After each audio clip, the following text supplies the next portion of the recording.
you, Michael. Good evening, everyone. Good evening. Well, delighted to be here, and I always like to know who all's here. So, first of all, how many of you have been to Serenbe in the last 5 years?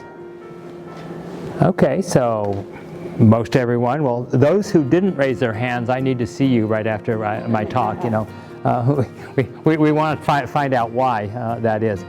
Also curious, how many of you live south of I-20? Okay, so you're all my people then. And so I'm sure you understand when I say how frustrating it is sometimes when you're talking about the great things going on in the south side, and most people in Metro Atlanta think nothing happens south of I-20, right? You know, that everything's happening, all the excitement happens north. So when I had this idea, well, first of all, you know, I'll tell you why we ended up where we are in the very south part of the Fulton County area, and then the journey we had and how difficult it was when I was talking about what we were going to do and where we're going to do it. So I think, let me see how this starts. So this is really to give you some of the facts, and you see that $2 billion figure coming out. Someone who is coming in asked me if they could borrow some money. Now I want you to know, we're not talking about change out of my pocket or my bank account. This is what our investment has created on 80 acres. And that is everyone's purchases and what they've done and what we're doing with commercial. So that's where that $2 billion figure comes to. And so I'm going to give you the journey first about how we got started. So in the beginning, I was a hospitality guy, and I know some of you from when I had the peasant restaurants in Atlanta and we were opening them around the country, Washington, D.C., Philadelphia, what have you.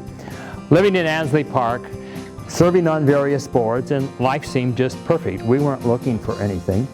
And my daughters were 3, 5, and 7 in 1991. My wife saw on the back of the Georgia Preservation newsletter that there was a historic farm for sale just south of the airport. Now, being very urban people, we couldn't imagine that there was really open land south of the airport, so we wanted to see what they were calling a farm. And so I called and clarified that we weren't interested in buying anything, but if they had animals in the barnyard, we'd love to stop by and show our darling daughters farm animals. And of course, anyone with anything for sale says, come on. We arrived, the Shetland pony was saddled, and we bought the farm. Now, I had no idea what we were going to do about it. I just knew that I was pleasing the 4 females in my life. And it was land that I figured that close to Atlanta, it was bound to, you know, be developed, so that would be a good investment. And we rented the historic 1905 farmhouse out. And there was a shack in the back that had been built in 1940 for farm laborers, and my wife said she would fix that in case we ever wanted to spend the night. You know, we envisioned that we would come out a couple Saturdays a month, go back to the city, you know, get the kids out, let them run wild, and head back to the city where we had the pool, the media room, the Barbie cars, you know, all the toys that money could buy. And to my amazement, the kids voted every weekend to come to the shack where there were no toys except a puzzle for rainy days. And we did that every weekend, every vacation. They could hardly wait to get out to the country. And that was my value shift. When I watched how free our kids were when I connected them back into nature, and it was great we were all crammed in this little shack versus the big house in the city. And so that was my value shift. And so in 1994, I sold the restaurant company. We had 34 restaurants in 8 states. I sold the big house, and we started restoring the historic farmhouse on the farm and moved the family there. And so life again seemed pretty perfect. I had been very successful in the restaurant industry. We were able to travel you know, for weeks at a time with the kids, and life was again just fine. And then one morning in end of 1999, my daughter and I were jogging along what was then the edge of our property line. I started by buying the original part of the farm, which was 60 acres. Then I put the 1905 farm back together. It had been divided in half, and then there was an extra little piece. So I had 300 acres when we were jogging along what was then the edge of our property. And to my amazement that morning, as we came over the hill, there was a bulldozer bulldozing the trees next to us. And I ran out and I stopped the guy and I said, "What are you doing?" And he said, "We've just been hired to clear the trees. I guess they're putting houses here. That's what always happens." Well, with panic, I ran back to the house to call the retired doctor who owned it. He lived over in Fayette County. I couldn't get him.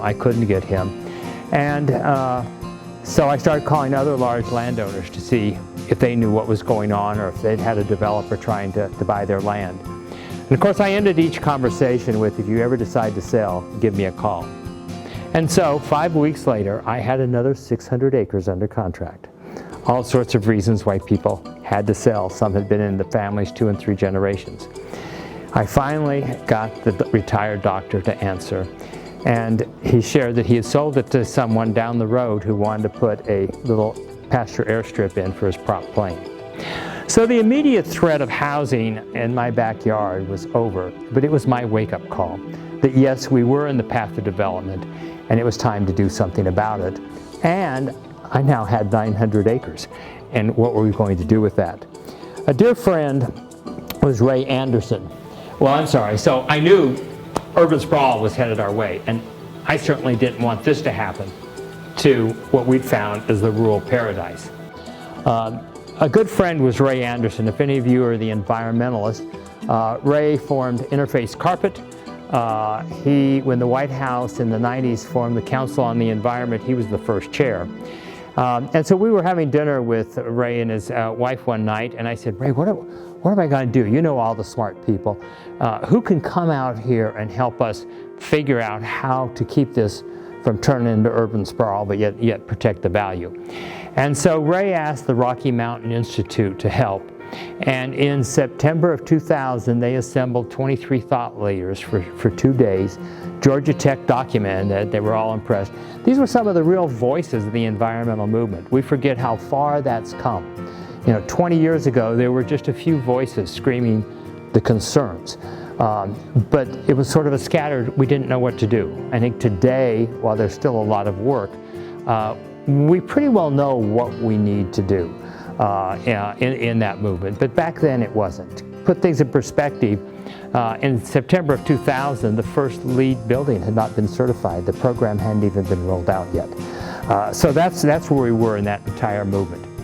We proceeded to figure out what we could do to keep this wonderful rural character and at the same time maintain values, in fact increase values. It was the only way we were going to get the preservationist and the development, because they were divided in property owners. There were some of each. It was the same groups of people that you see at every zoning battle that we've all dealt with and watched fight. And we found that the inherited landowners were the worst because they'd grown up together and they had no problems calling each other names across the room. And so it was quite a task. So for 2 years, we brought those two groups together. And today, when you hear the numbers, the Chattahoochee Hill Country is 65,000 acres. That's 4 counties. We are the first development under these new regulations that were placed in an initial overlay in 2002. To give you an idea of the size of that, that is half the size of the inside of the perimeter of Atlanta. Half the size of the inside of the perimeter of Atlanta. And we're the first development under these new regulations. Now, 65,000 acres of the Chattahoochee Hill Country, a 4-county alliance. The city of Chat Hills, we were granted cityhood in 2007. And that is mostly in Fulton, but Coweta County is the city. And then Serenbe, we own 1,200 acres. And to date, we have only disturbed 80 acres and permanently preserved the 70%. Now, this is really meaningful for several reasons. Now, this next slide shows you that we determined if we allowed the area to be rezoned 100 acres, 500 acres, as developers want to do it, like we've seen on all the counties around Metro Atlanta for the last several decades, we would end up just using the same formula, the same math that's happened. We would disturb over 80% of the land for 30,000 houses. So our task, as we brought folks together to look at master planning, it was how could we put at least 30,000 houses on the property, and how much land could we save while we were doing it. So we turned all of our landowners into planners, and it's a whole story to tell about how that happened. But what we've come up with is we will be able to put 20% more housing per square mile than Atlanta has done in the last 3 decades, and we will save 70% of the land. So this is a win-win for the preservationists and for the developers. Now here's the other key, is infrastructure is 40% to install and maintain in this clustered model versus the sprawl. So it makes sense for everybody. And so with the rules in place, we proceeded to start with Serenbe. Serenbe is now recognized as one of the models in the United States and nationally, internationally, of being able to save 70% of the land while we're developing 30%. Now everybody thought I was absolutely nuts. Some of my Atlanta friends came out to the woods. They were sure I was growing marijuana in the woods, because how was I absolutely this crazy that I thought I could do a village out here? You know, and they said, well, if you're going to develop, you know, maybe these little farmhouses out here and, you know, sell people 10 acres. And no, I'm going to put live works. You know what live works are, with the shop downstairs and the residents upstairs, and we're going to put a restaurant right out here in the woods. You have lost your mind, man. You know, if you're going to put a restaurant in, at least put it on the main street, not in the middle of the woods. How's anybody going to find you? Well, somehow in this period from the time when the Rocky Mountain Institute was there, and I was looking for somebody to help me save my backyard, and Ray Anderson pushed me to meet other people around the country to go visit. And I started understanding how serious the issues were with our built environment. And if you looked at how we used to develop 100 years ago, where I traveled in Europe, it just didn't seem that hard. I couldn't understand why we weren't doing more responsible development. And somewhere along that line, Ray pushed me through that threshold of passion.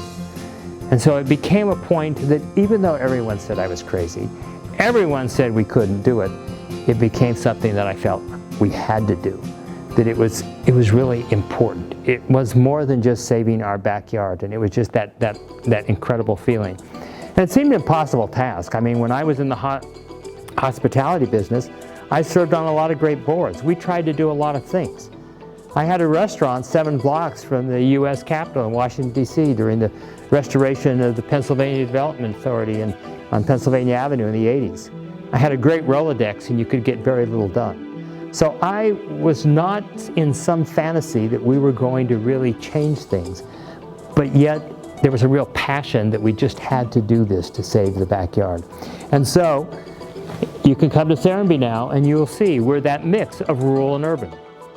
Our best model is 80 years ago. This is the way towns, anybody that grew up in rural, you'll see that is what happened.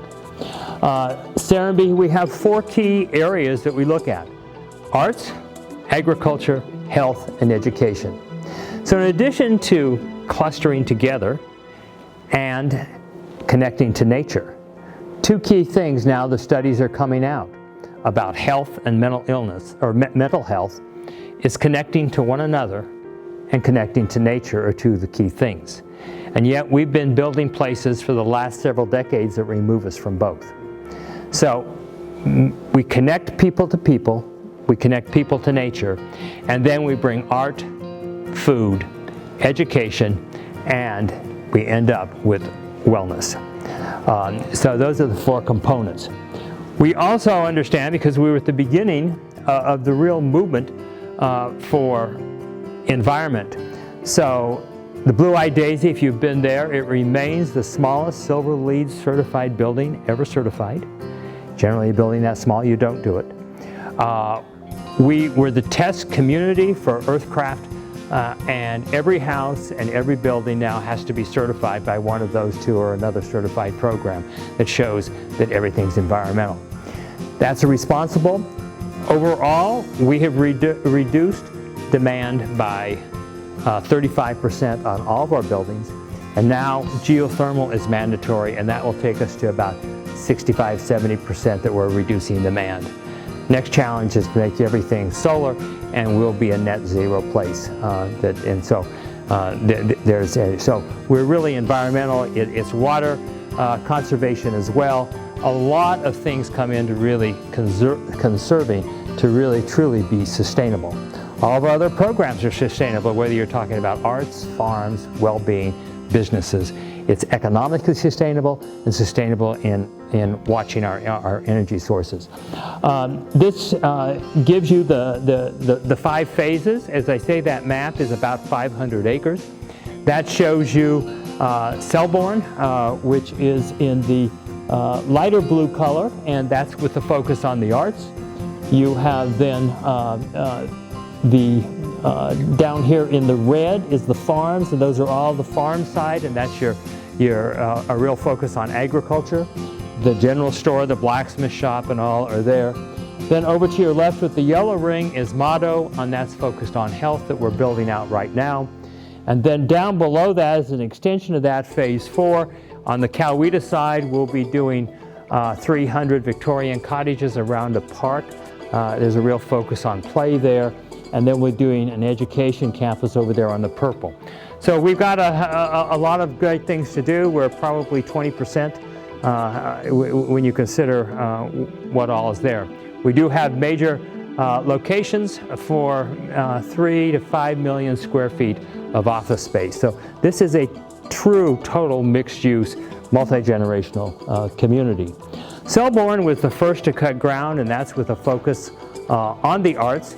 And one of my favorite slides there is the upper left-hand side. That's my townhouse that the girls were all headed to college by the time we were doing this, and we didn't need the big farmhouse. So we built that townhouse. Now, about 3 years ago, maybe 4, the Urban Land Institute, the granddaddy of developers, invited me to their conference in Dallas that year. And my topic was, what is the premium cost to a developer to do an environmental community? And so, of course, my whole presentation was the savings. And I had a slide. You can see my balcony right up there and the stone house. And one morning, I had stepped out on that balcony, and we have a market just down, and there was a family with a group of kids that were coming from the market.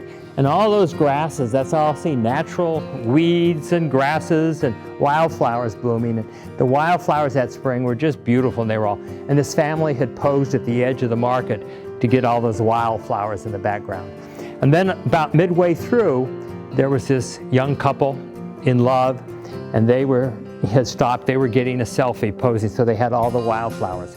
And then up at the Blue-Eyed Daisy, there was a group of the Red Hats, you know, the ladies in the purple and the red. They had all come out, and there was a group of 10 or 12 on the edge up by my townhouse getting a picture with the blue-eye, with all the flowers behind it. They had somebody taking their picture.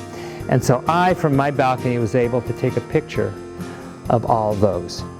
And I showed all the developers, and I said, now, you know, I know how much money you all spend for those fancy clipped entrances and all those fancy fairways. Now, here's my patch of weeds. Now, how many of you can get this much appreciation in all of your clipped landscapes? People are hungry for authentic places.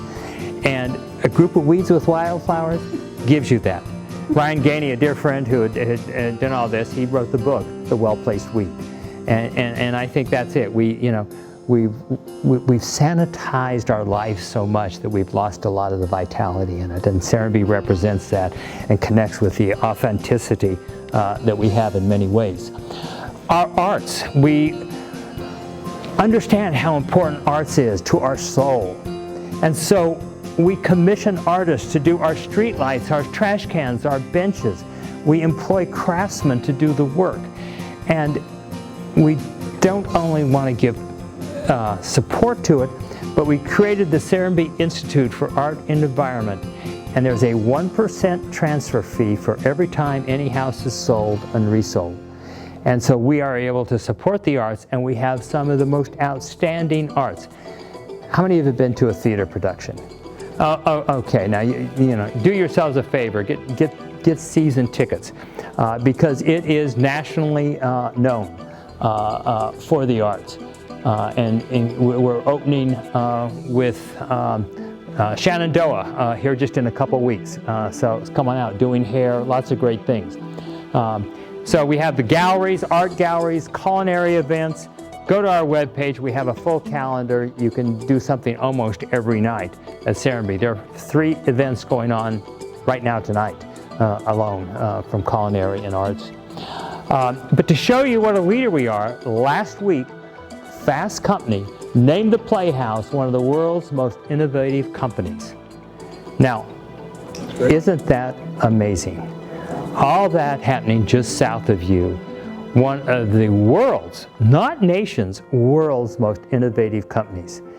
And if you come to one of the theaters, you'll understand. For Miss Saigon, they landed helicopters. The things that go on for the various things, it's just incredible. We sank a ship for Titanic, and so it's pretty exciting. Then Grange is where the farm is, 25 acres of farm. We have CSA, the general store. And if you hear about agri-hoods, Serenbe is the beginning. It was a New York reporter doing a story on people now starting to put farms near residential, this close in. We were the first to actually bring a farm right up to people's backyards. Some places that had farms, but they're off in a corner because everybody thought that farms were smelly and you didn't want to live next to them. And several people thought it was absolutely nuts that we were going to put a farm right in somebody's backyard.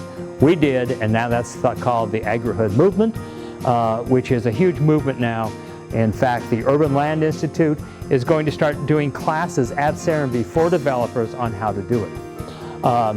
This is a community of food. Now this is the whole community. And to bring the farms into the community, at the crosswalks are blueberry bushes. Our kids know that when the service berries come, the next thing's going to be the blueberries, and then the figs, and then the apples and the pears, and then the nuts. And just, it's because it's at the crosswalks, it's in the community. And now this is news. We're just getting ready. Well, that's a 25-acre organic farm. But the big news that we're about to bring about is the Rodale Institute, which was really the beginning of organic research, even before it was called organic, from Pennsylvania in the 30s. And they're going to be opening their Southeastern Research Center on the eastern edge of Serenbe. And so this is going to big news, big economic, big research. So here again, we're not only the arts, but now food and sustainable food. Farms are a foundation of well-being. This is a new report that's just out on that wellness is the new trend in real estate, and this is the big thing. So if you're in the real estate industry, get on board, because people are going to start looking at this. Look, at 20 years ago, no one thought we would have a certified building, and now every Fortune 500 company, anybody that's worried about resale is going to have a certified building. I mean, there's not many gray hairs here, but a few. We could never imagine that we were going to live in a smoke-free society, that no one would be smoking, right? So this is going to change, and we're going to be more concerned about the kind of places we build, because it affects wellness. And so we're building an entire community about well-being. And next month we're opening the first office building in the Chattahoochee Hills with a focus on wellness providers. Not necessarily people that are going to fix your sickness, but people that are going to keep you well from becoming sick, and that's where the real focus needs to be. Let's stay vitally well at all ages until it's time to die, and then let's die with grace. I can't figure out why we're so afraid of that. And so Motto is really exciting. We're in the middle of doing this. All sorts of health programs, and you see people walking challenges, cycling, and there's health reports coming out of every household. And the Global Wellness Summit contacted us, and in Marrakesh 5 years ago, we presented Serenbe as one of the global examples of how the built environment starts affecting your health. They've now been tracking us for these 5 years. we have been on a conference call with global leaders regarding this very subject. And did anybody see the time that hit the stands last week? Go out and get it. It's on wellness. It's up there in the left-hand corner. It's going to be on the stand several months. This is one of their special issues that stays on the stand for several months. And they have 5 pages talking about Serenbe. Your neighbor, just down the road, we're in Time magazine right now, 5 pages. So these crazy ideas that you don't think you're going to change, and you're just going to save your own backyard, and now we found we are really changing things around the world. This is the Global Wellness Summit. We're just at their conference in Italy, and they again continue to highlight Serenbe as one of the world leaders. We're headed to Hong Kong with them this fall, and so we are on the national stage in wellness, in agriculture, in arts, and yet there are a lot of people in Buckhead who don't know who we are or haven't been out there. I think the South Side is where it's going to happen in the future. We're demonstrating that's the case. And so all of you who do live south of I-20, who have your businesses in I-20, I think you're in the future of what's going to happen to Metro Atlanta, because we just have to make sure we don't mess it up like the rest of the Metro Atlanta. And it's going to be a lot more economical to build the new future things in the open spaces that we haven't messed up than to fix the problems that we've had. We're developing jobs, and jobs in all segments that you have. Our new building is getting ready to open. There will be over 75 people working in there. We still have positions open. We still have spaces open. And next to that are 15 Live Works. You can see, that not in that page. Live Works are where your retail's down below and you have the apartments up. We have 15 of those. I think half are sold. There's still 6 more that you all can come out and check. And a lot of it's great investment. Things are appreciating greatly for people that are doing resales. We've had people move within the community. You have one woman who's on her 7th property within the community, and she makes good money every time. She says, and she's not a speculator, and she really isn't. This is going to be the perfect place, and then she does such a great job. Somebody offers her great money for it. Well, I guess so.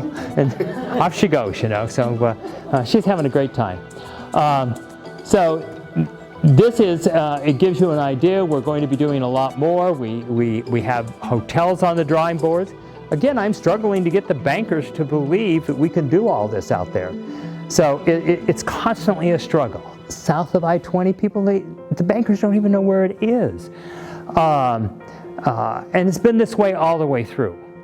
Of course, I'm used to that because in the 70s, I opened my first restaurant in Midtown because that was all I could afford. Now, that was when there were still houses of prostitution in the storefronts, and the hippies having left. Then things were all boarded up. Midtown was not a very cool place to be in the 70s, I can tell you.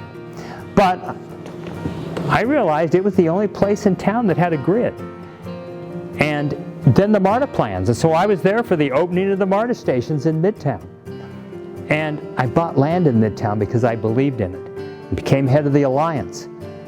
Set leadership in for the board. Susan Mendham, who I put as the executive director, was there for 25 years. And in the 80s, we changed the zoning code for the large area to be a walkable community. In the 80s, when we had to fight with DOT to take lanes out of the highways because the interest was to get everyone from Buckhead to downtown because that's where all the offices were. That's where the banks and lawyers and all were. No one really cared about Midtown, they just wanted to move through it. Today, because of those zoning regulations, guess where all the bankers and lawyers are? It's Midtown. The highest values are in Midtown. And so I've gradually sold Midtown. I had to sell one of my last properties on Midtown to build the office building because all the banks thought I was crazy. That no one would come out here in the woods south of Atlanta to rent office space. Well, as we get ready to cut the ribbon, we're at 80% leased, and we haven't even opened yet. So, Serenbe is a model for anything on the south side. Bring your financial people, bring the disbelievers out, and you'll see what's happening. Now, those little girls I told you about, they grew up. Now, here's the thing I never expected. They went off to schools, Cornell, University of Colorado in Boulder, 2 of them. But now they've all returned to Serenbe with their northern husbands, and my grandchildren are being raised on the streets of Serenbe. So, you know, I many times think my best model in how we were going to build a community was looking at yesteryear, where we lived closer and more huddled or on farms. And now I realize that my family is modeling how we also lived those many years ago, when you understood the support system of having family together, and grandparents were there with their grandchildren on a daily basis. And so that's one of the greatest rewards that I have. I love David Orr's quote here, that it makes far better sense to reshape ourselves to fit a finite planet than to attempt to reshape the planet to fit our infinite needs. And boy, isn't that what we've been doing the last several decades? We have just been imposing ourselves on nature, and I guess it hasn't worked out too well. Antidepressants have increased fourfold each decade for the last 2 decades. We are sicker, spending more money on health than we ever have, and something's got to change. And I believe Serenbe is a good example of how it can change, and it's not a sacrifice. In fact, it's such a reward and fills people that are living there and people that visit. Now, we tried to figure out how to share this with other people. And we're planning now the 3rd Biophilic Conference that will be coming up in April. And this is really geared towards educators and policymakers. We do this in partnership with Team Beatley at the University of Virginia. And we've looked at what Serenbe is. Some folks have said, you know, we're a new urbanist, or we're agri-hoods, or we're a health community, all these things. So when I started having to speak to people about who are we, I realized we weren't any one of those things, while all those things were there. And I realized we were a biophilic model for development. Biophilia is the love of all living systems, and that's what it should be all about when we develop places for people to live and play and work. And so we're now sharing the biophilic model with policymakers and educators from around the country, and it's amazing who comes. City planners, MIT, Harvard, Yale, we're getting really incredible folks coming to that. We're also this fall, we'll be doing our 5th, maybe 6th Nygren Placemaking Conference. This is geared towards developers, and while the Biophilic Conference is more of a think tank, this is a place where we share with developers how we did this, and we bring everyone in. The planners and the people that were in regulation at Fulton County, and then we bring a few bankers, some that tell how they laughed at us, and others now that quit and are down there helping build houses with us, and we bring in people from the community and talk about community engagement and our architects and environment. And so we really try to get in a 2.5 day, 5 segments where we really focus on a more responsible way to develop. So these are on our webpage, and I think Denise has some cards out front that you can learn more about what we're doing. And then, of course, there's the Inn at Serenbe. So the Inn at Serenbe is a great place to come, bring conferences. We have conference rooms. Being close to the airport, we have a lot of national and international conferences, and the very local kind of conferences too. Or for you, it's a great time. You can come for a meal at one of our 4, soon to be 5 restaurants, stay at the inn, spend a night, or you might decide to stay a lifetime with us. And so we give all those opportunities. So I think that gives you a bit of an idea of what we're doing at Serenbe, and if you haven't been there in the last year, you'll be surprised with what's happening out here in the woods just south of you. So, thank you much, Michael, for inviting me. Do you have any questions for Steve about Serenbe? Please. I just heard today that the President's appointment of the new person in charge of the environmental protection group? Yeah, EPA, right. Who is a former coal industry lobbyist. Was just approved by the Senate today. So I'm just curious your thoughts on where we're headed and the sustainability of the environmental movement in light of recent and current political climate in the country? Well, you know, it's this is certainly a global issue, and I think it's hard to deny what's happening, and why we can really be discouraged when we hear things like today. I was at a breakfast with Al Gore here about a year ago, and of course that's one of the really doomsday voices that's been there for the last 2 decades. And globally, he had all this text, and he says, for the first time, I have hope, because globally this is changing a lot, and political people come and go. We hope they don't do too much damage, but many times it forces the needle to go the other way. You know,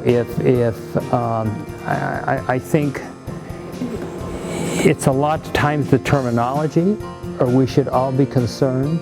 Don't we all want clean water for our children and fresh air, no matter if you're a Republican or Democrat? And that's what we need to talk about. Global warming and environment seems to be a lightning rod.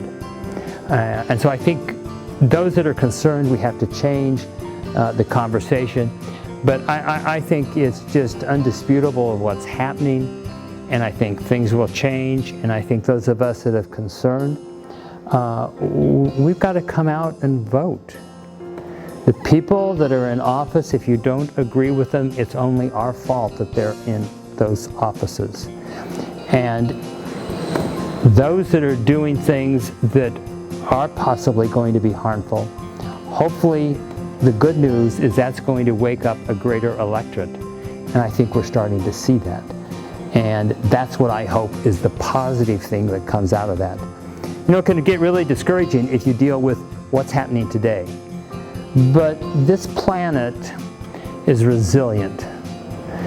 You know, I think one of the biggest restarts for me and anyone is if you just take a walk in nature. Spend another 10, 15 minutes in nature every day, and you realize this is all much bigger than we are. And it's going to take care of itself one way or the other. I hope it's the more gentle way that we were responsible, but I'm sure that. Yes? Hi, Patricia Lovett. I live here in East Point, but by birth I'm a country girl. I certainly have enjoyed Serenbe from inception to, throughout the time that I've been here. And I love the idea of planting and growing and eating and health and all of that good stuff. On a simpler side, and you have the food growing next to the housing, how do you keep the animals out? Well, we share. We don't keep them out. We share them. You share. You know? Okay. Okay. Plant enough for all of us. And then there are certain plants that are prohibitors. So there's, you have to learn, depending on what animal you consider your pest, there's certain things they don't like. Whether it's the deer, put lots of rosemary in. Yeah. And then, deer's a good example of these cute little things. People do not want to control Bambis, but after a while you have to. And so we're having an active culling now. We've gotten the community to understand the importance of culling, that for the entire environment there has to be balance.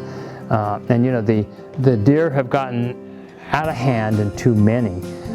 Because we are afraid of having wolves in our landscape, and let alone we're scared of having coyotes. So you have to have a balanced landscape. I often think if you come to Serenbe, you can go down to the streams on a hot day, and people come back, man, what do you do to control mosquitoes? I want to buy some of that. Do you know what we do to control mosquitoes? We leave the environmental system alone. We have all these awful pests because, we go to one of these stores and we buy a bag of stuff to take home so your plant grows faster. You know, and then we have this green stuff. I have never understood it, that you have to chemicalize to make it pretty, and you have to go cut it every week, and there's the noise of it cutting, and then all those chemicals get in the air and blow in your house. You know, it used to drive me crazy in Ansley Park when I came home, and there was a sign twice a year on the neighbor's yard, "Don't walk on the grass for 24 hours." My cat could never read, right across the grass, up in the couch in the house, you know. And why is it going to go away in 24 hours? So, you know, we start putting all these things that kill the natural predators, and then we got these bugs biting us, and so then we get more sprays, and pretty soon we're living in a chemical waste dump, and we want to know why we have asthma and cancer? I mean, you can't keep doing this and expect a different result. So, nature knows how to thrive.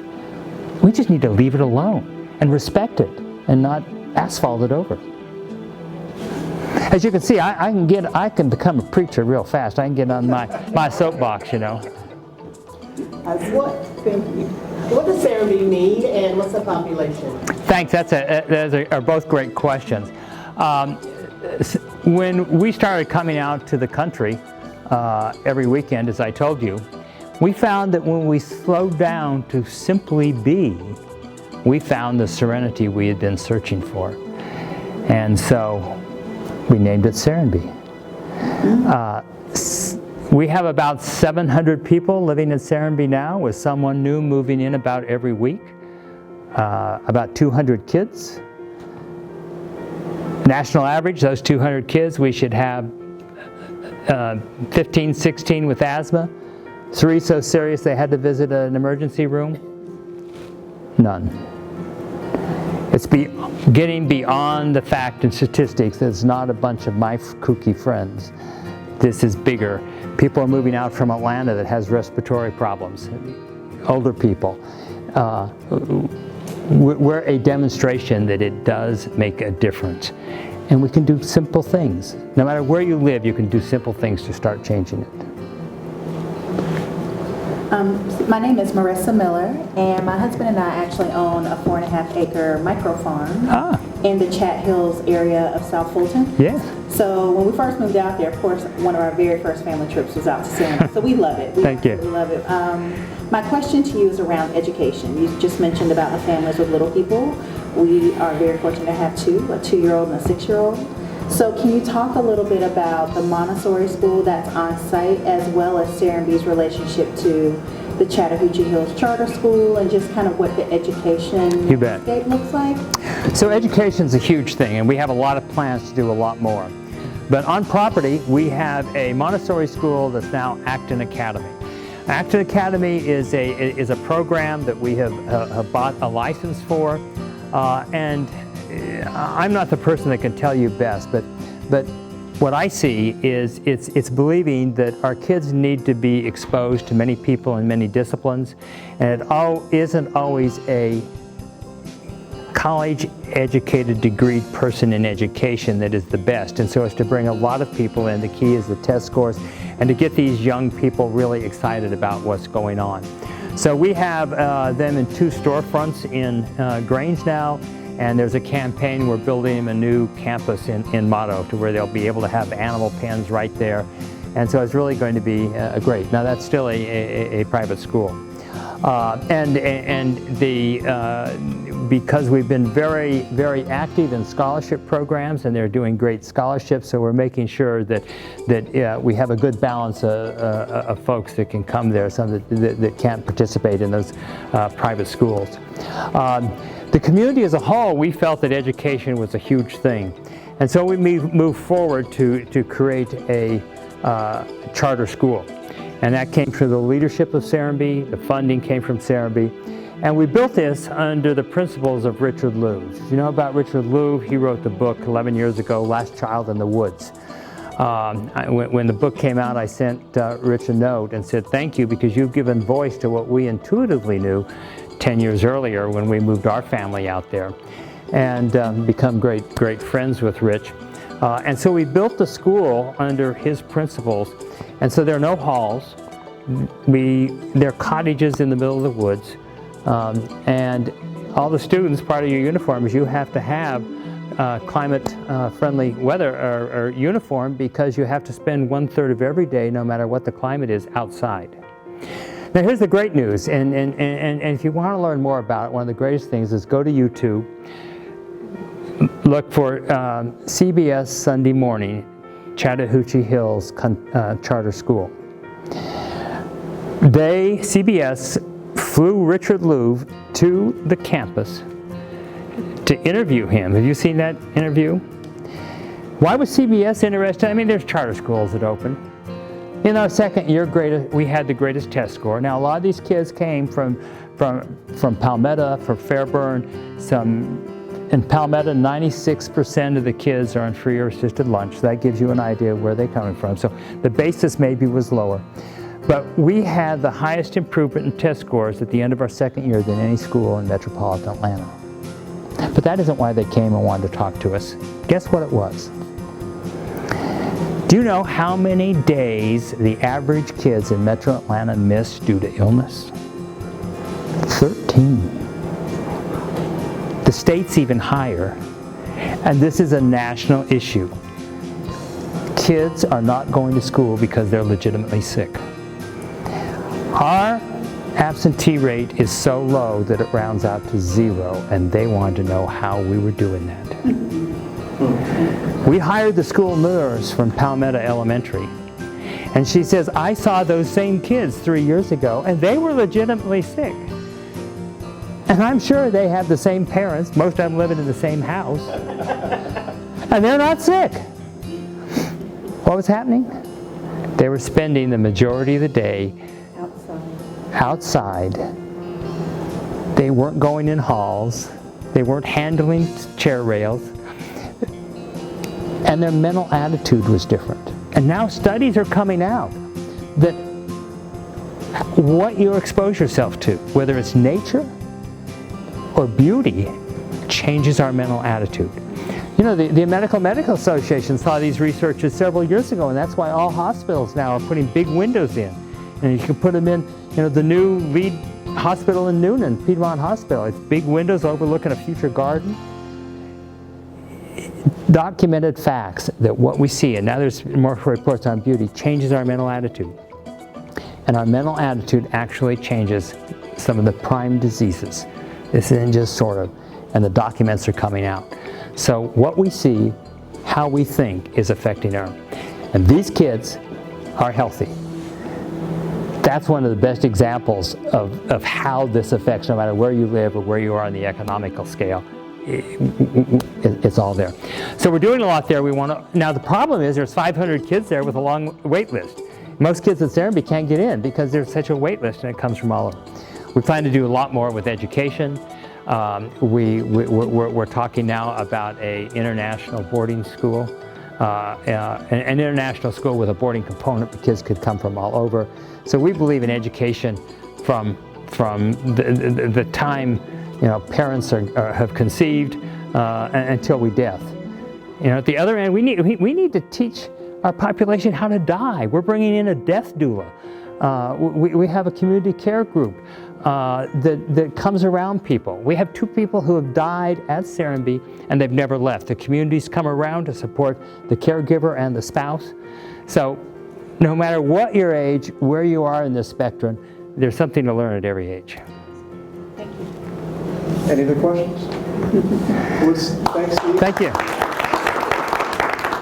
Come see us. Thank you so much. Good. Thank you.